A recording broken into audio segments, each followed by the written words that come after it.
प्यारे बच्चों, class 12th economics arts विषय में 2023 में जैक द्वारा पूछे गए प्रश्नों को आपको बता रहा हूं, जो इस बार के लिए फाइनल एग्जाम के लिए बहुत महत्वपूर्ण है।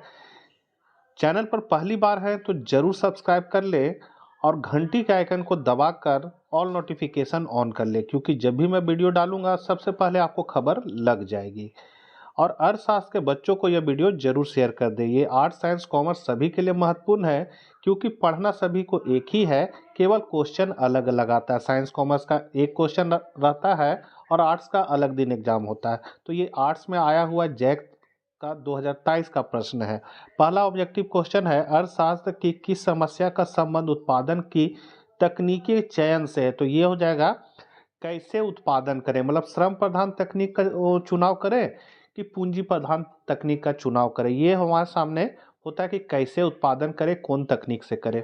दूसरा है, कुल उपयोगिता अधिकतम होती है जब सीमांत उपयोगिता मान शून्य होता है। समानता एक उदासीन वक्र होता है तो मूल बिंदु की ओर उत्तल होता है। समानता एक मांग वक्र की ढाल होती है ऋणात्मक। एक सरल रेखा मांग वक्र के मध्य बिंदु पर मांग की लोच होती है तो एक होती है। थोड़ा सा इसको हम जल्दी से बताते हैं। ये सरल रेखा, इसका बीच में मांग की लोच इकाई के बराबर होगा। नीचे आएंगे तो यहाँ बीचों बीच में मांग की लोच जो है वो इकाई से कम हो गया, और यहाँ पर मांग की लोच है सो अच पास जीरो हो जाएगी। यहाँ से यहाँ का बीचों बीच में मांग की लोच इकाई से अधिक होगी, और यहाँ पर मांग की लोच है सो इन्फिनिटिव होगी। तो यहाँ सरल रेखा के मध्य बिंदु में पूछ रहा, तो मध्य बिंदु मतलब बीचों बीच में मांग की लोच इकाई के बराबर होगी, मतलब एक होगी। आगे है, निम्न में से किस वक्र का आकार उल्टा यू आकार का होता है। तो औसत उत्पाद उत्पादन फलन Q बराबर ए एल पर पावर अल्फा के बीटा में पैमाने के प्रतिफल की माप क्या है। तो अल्फा प्लस बीटा हो जाएगा। सीमांत लागत और औसत लागत एक दूसरे के बराबर होती है जब तो औसत लागत न्यूनतम होती है। निम्नलिखित में से कौन सा उत्पादन अक्ष के समानांतर होता है। तो कौन सा वक्र जो है उत्पादन अक्ष के समानांतर होता है। तो ये हो जाएगा कुल स्थिर लागत। पूर्ण प्रतियोगिता बाजार में किस प्रकार की वस्तुओं का उत्पादन होता है। तो समरूप वस्तु। अन्य बातें समान रहने पर किसी वस्तु की कीमत में 5% की वृद्धि होने पर उस वस्तु की पूर्ति की मात्रा 6% बढ़ जाती है, तो वस्तु की पूर्ति की कीमत लोच का मान क्या होगा। तो यहाँ पर है कि मात्रा ऊपर होगा, 6/5 कर देंगे, आपका आंसर 1.2 आ जाएगा। मतलब 6 ऊपर रहेगा और 5 नीचे, भागा लगा दीजिएगा तो 1.2 आ जाएगा। ठीक है। आगे है, अल्पकाल में एक पूर्ण प्रतियोगी फर्म को हानि होती है तो P जब है तो मूल्य जो है वो औसत लागत से कम होती है। अब है, यदि किसी वस्तु की बाजार मांग तथा बाजार पूर्ति क्रमशः D और S है तो बाजार संतुलन को निम्न में से किस स्थिति से दर्शाया जा सकता है। तो यहाँ हो जाएगा इनमें सभी स्थिति से। पूर्ति अधिक की स्थिति में किसी वस्तु की कीमत में होने की प्रवृत्ति होती है तो कमी होती है। आगे फर्मों के मुक्त प्रवेश तथा निकास की स्थिति में बाजार कीमत सदैव के बराबर होती है तो न्यूनतम औसत लागत के बराबर होती है।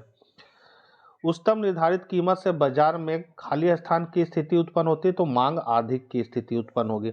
एकाधिकार में फर्मों की संख्या कितनी होती है। एक होती है। एक एकाधिकारी नियंत्रित कर सकता है तो क्या, तो कीमत या उत्पादन मात्रा में किसी एक को।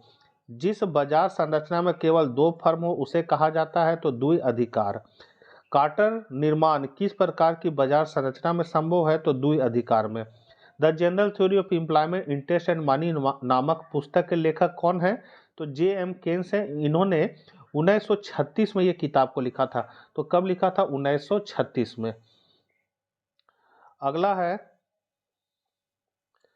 जीडीपी और एनडीपी में क्या संबंध है। तो जीडीपी बराबर एनडीपी माइनस प्लस मूल्य ह्रास हो जाएगा।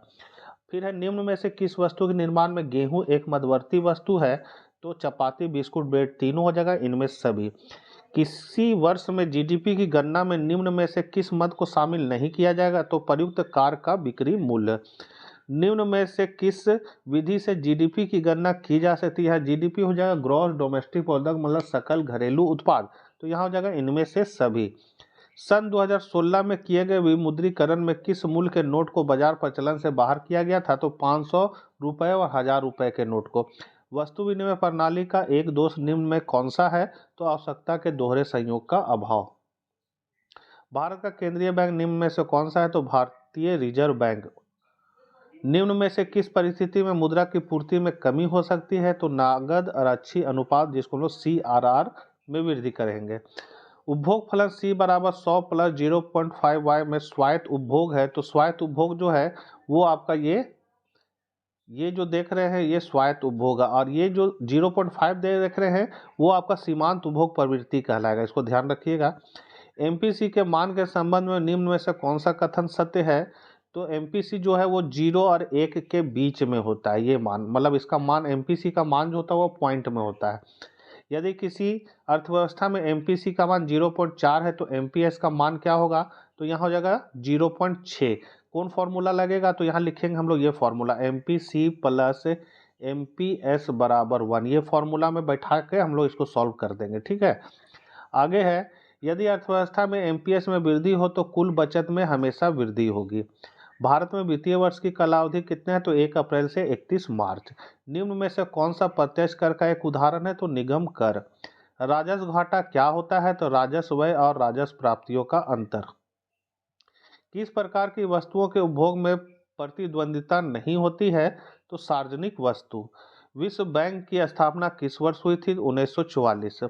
जब किसी देश की विदेशी विनिमय दर का निर्धारण बाजार शक्तियों के द्वारा होता है तो इस प्रकार की विनिमय दर को क्या कहा जाता है? तो तीव्र विनिमय दर। निम्नलिखित में से भुगतान संतुलन के चालू खाते का एक घटक कौन है? तो वस्तुओं का आयात। अब यहाँ से अति लघु उत्तरीय प्रश्न आपका शुरू होता है।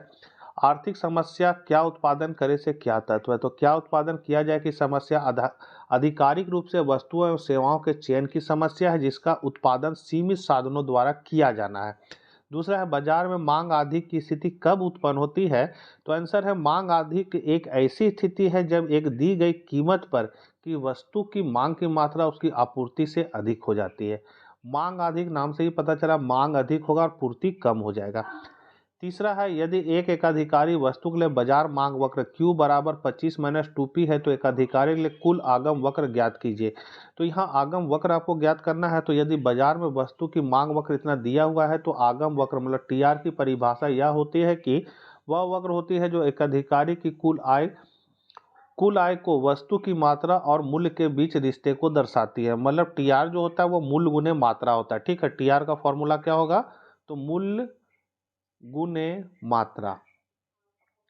आगे एकाधिकार के लिए बाजार मांग वक्र Q बराबर 25 माइनस 2P है, जहां Q एकाधिकारी द्वारा खरीदी गई इकाइयों की संख्या है और P उसके आय को दर्शाता है। तो इस प्रकार मांग वक्र को लिखने के लिए हमें P को Q के लिए हल करना होगा। तो Q बराबर हम लोग लिखेंगे, P का मान यहाँ हमको इधर उधर करके P का मान निकाल देंगे, जो मेरा आ गया कितना? 25 माइनस Q बटा 2। अब इससे हम देख सकते हैं कि जब Q बढ़ता है तो P कम होता है। एकाधिकारी के लिए कुल आगम वक्र ज्ञात करने के लिए हम आगम वक्रों को Q और P के लिए लिख सकते हैं। तो आगम का फॉर्मूला Q माइनस P, मतलब मूल्य गुने मात्रा हो गया, आगम वक्र हो गया मतलब TR, अब मूल्य हो गया P और मात्रा हो गया Q, तो ये फॉर्मूला बन गया। अब चूंकि हम लोग P का मान यहाँ ऊपर में निकाले हुए थे, यही मान को हमको क्या करना है? इस P के जगह पर यहाँ रख देना। तो यहाँ रखेंगे तो इस तरह का समीकरण मेरा बन जाएगा। अब हम लोग क्या करेंगे? इसका गुना कर देंगे। तो यहाँ पर ये जो है इससे गुना होगा 25Q और Q स्क्वायर बटा 2 हो जाएगा। उसके बाद ये सॉल्व हो गया तो यही मेरा TR निकल गया, इतना मेरा TR हो जाएगा। आगे है सीमांत आगम को परिभाषित किया। तो उत्पादन की एक अतिरिक्त इकाई से कुल आगम में होने वाली वृद्धि सीमांत आगम कहलाती है। मंदी से क्या तात्पर्य है? तो 1974 में अमेरिका के अर्थशास्त्री जूलियस स्किन ने मंदी को लेकर एक विवरण दिया था। उन्होंने कहा कि ग्रोथ में लगातार 2 तिमाही तक गिरावट आए तो इसे मंदी माना जा सकता है। आर्थिक गतिविधियों में इस तरह की मंदी कुछ तिमाहियों तक बनी रह सकती है, जिससे अर्थव्यवस्था के विकास में पूरी तरह से बाधा उत्पन्न होती है। ऐसे में आर्थिक संकेत जैसे GDP, कारपोरेट मुनाफा, रोजगार आदि में गिरावट आती है। अगला है, सरकार के राजस्व प्राप्ति से आप क्या समझते हैं? तो सरकार द्वारा वसूले गए सभी प्रकार के कर और शुल्क, निवेशों पर प्राप्त ब्याज और लाभांश तथा विभिन्न सेवाओं के बदले प्राप्त रकम को राजस्व प्राप्ति या राजस्व कहा जाता है। फिर है, मुद्रा के अवमूल्यन का क्या अर्थ है? तो जब किसी देश द्वारा मुद्रा की विनिमय दर अन्य देशों की मुद्राओं से कम कर दिया जाए ताकि निवेश को बढ़ावा मिल सके तो उसे अवमूल्यन कहते हैं। अगला है रेखा चित्र से स्पष्ट कीजिए कि सीमांत उपयोगिता के शून्य होने पर कुल उपयोगिता अधिकतम होती है।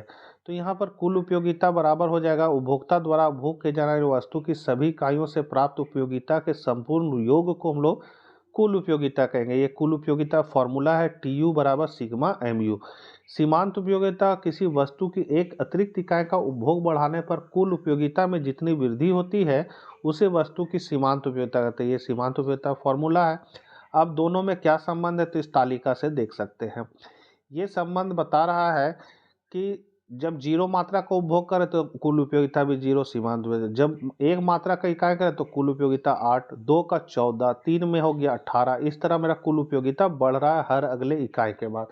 लेकिन सीमांत उपयोगिता क्या हो रहा है तो सीमांत उपयोगिता होता है अतिरिक्त इकाई, इसको इसमें घटा देंगे, मतलब 8, 14 में 8 को घटा देंगे 6, 18 में 14 को घटा देंगे 4, इस तरह घटा के इसको निकालेंगे। पांचवी इकाई पर सीमांत उपयोगिता क्या हो जाती है शून्य हो जाती है। और यहाँ पर आप देख सकते हैं कुल उपयोगिता जो है वो सबसे अधिक होगी 20। तो यहाँ पर कुल उपयोगिता अधिक होती है और सीमांत उपयोगिता शून्य हो जाती है। यही अधिकतम पॉइंट है जिसको हम लोग इस चित्र के माध्यम से भी देख सकते हैं। तो सीमांत उपयोगिता रेखा गिर रही है नीचे, यहाँ शून्य हो गई और फिर ऋणात्मक हो जाएगी। कुल उपयोगिता क्या बढ़ रही, यहाँ पर अधिकतम होता है और फिर घटने लगती है। मतलब यहाँ टेबल में आप देख सकते हैं 20 के बाद फिर घट के 18 हो जाता है। और सीमांत उपयोगिता 0 के बाद क्या होता है माइनस में चल जाता है, -2 लिखा हुआ है मतलब ऋणात्मक हो जाता है। तो यही चीज़ को यहाँ चित्र को आगे डिटेल में कहा गया है कि जब सीमांत उपयोगिता गिरती है तब कुल उपयोगिता में घटती दर पर वृद्धि होती है और जब सीमांत उपयोगिता शून्य होती तो कुल उपयोगिता अधिकतम होती है। जब सीमांत उपयोगिता ऋणात्मक होती तो कुल उपयोगिता गिरना शुरू हो जाती है।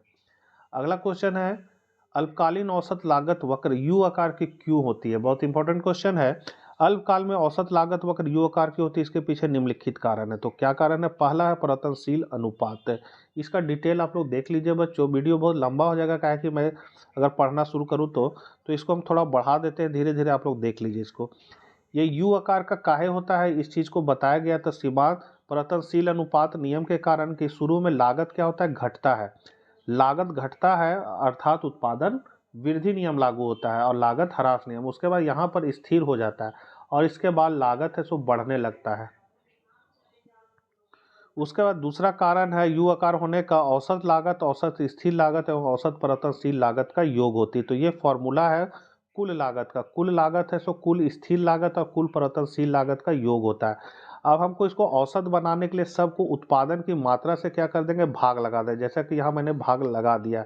तो ये TC बटा X जो आप देख रहे हैं वो बन जाएगा औसत लागत AC, TFC बटा X है सो AFC बन जाएगा, TBC बटा X है सो ABC बन जाएगा।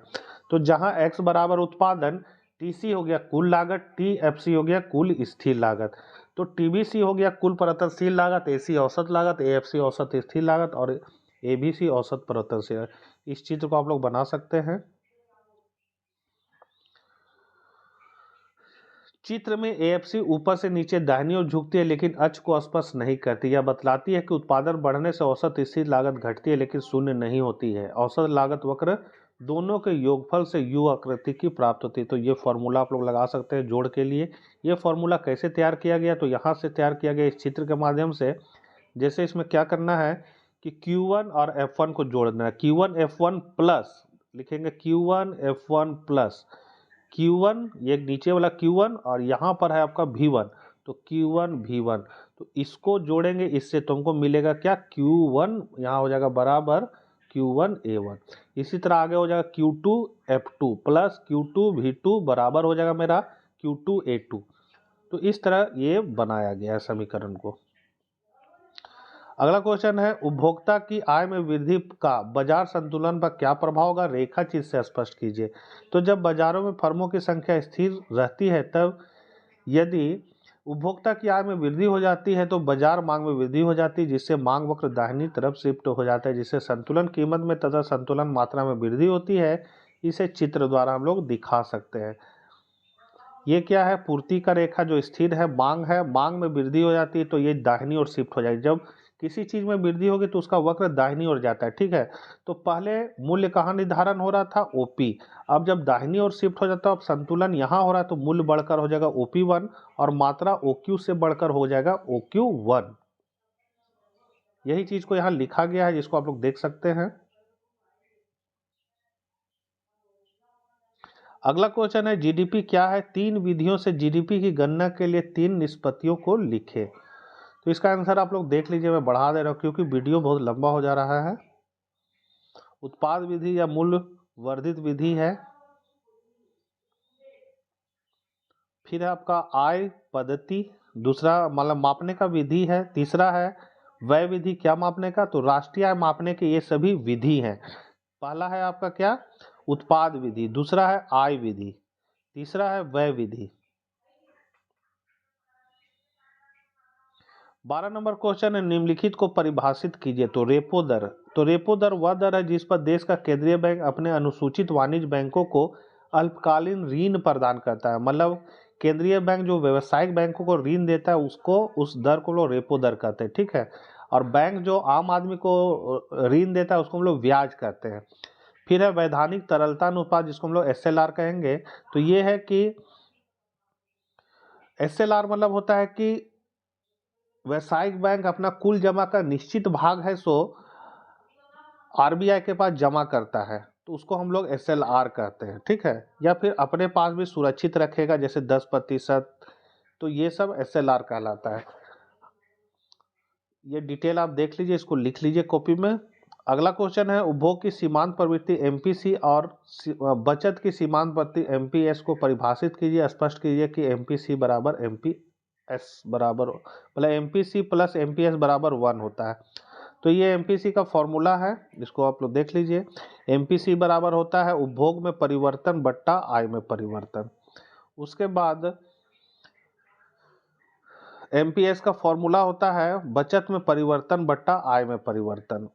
अब दोनों को हम लोग इस फॉर्मूला पर बैठा के निकालेंगे तो यहाँ मेरा ये फॉर्मूला प्राप्त हो जाएगा।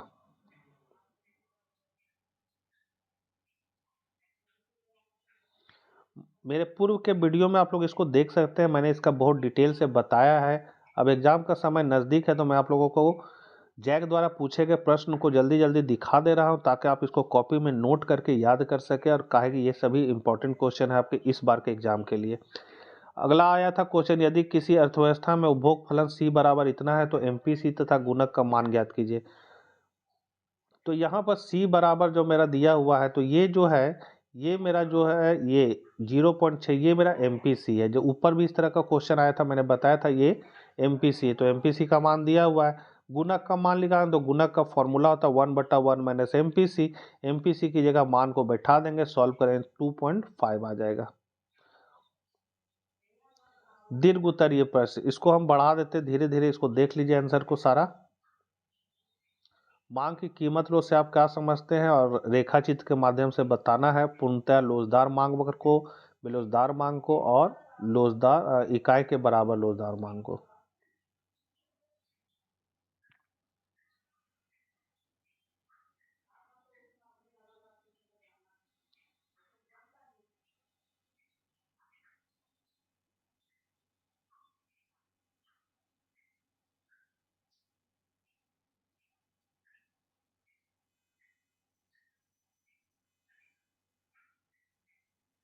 लागत क्या स्पष्ट कीजिए कि अल्पकाल में औसत लागत, औसत शीर्षीय लागत, औसत परिवर्तनशील लागत के योग के। ये क्वेश्चन पहले भी बता चुके हैं, अभी जस्ट ऊपर में बताए थे, सेम वही चीज आ गया है। औसत लागत यू आकार की क्यों होती है, वही क्वेश्चन में ये वाला है। तो आपको बस एक ही पॉइंट का आंसर लिखना था, जो अभी मैंने बताया था Q1 F1 को जोड़ेंगे सो वाला है। अगला है पूर्ण प्रतियोगिता बाजार की विशेषताओं को लिखिए। एक पूर्ण प्रतियोगी फर्म कब संतुलन में होगा, रेखा चित्र के माध्यम से बताइए। 19 ये विशेषता है उसका। संतुलन के दो शर्त होते हैं, पहला MR बराबर MC और MC की रेखा MR रेखा को नीचे से ऊपर जाते हुए काटे। तो ये चित्र को बना देना है। चित्र और मैथमेटिकल देने से क्या होता है, नंबर अच्छा आता है। तो इस तरह आप इसको याद कर लीजिए। ये सब मैंने पहले भी बताया हुआ है, अगर पहले का वीडियो आप देखिएगा तो उसमें मैंने पूरा डिटेल से समझाया इसको, वहाँ से आप देख सकते हैं। अभी मैं केवल आप लोग को आंसर दिखा दे रहा हूँ ताकि आप इसको कॉपी में नोट करके याद कीजिए। और समझना है तो पहले का वीडियो आप प्लेलिस्ट में जाकर देख लीजिएगा, वहाँ से आपको समझ में आ जाएगा।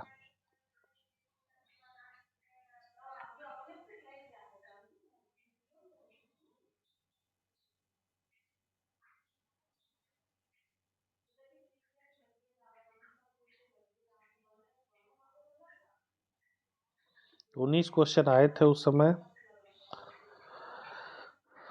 तो आशा करते हैं वीडियो आपके लिए उपयोगी साबित होगा। मिलते हैं हम लोग फिर नेक्स्ट वीडियो के साथ। जय हिंद, जय भारत।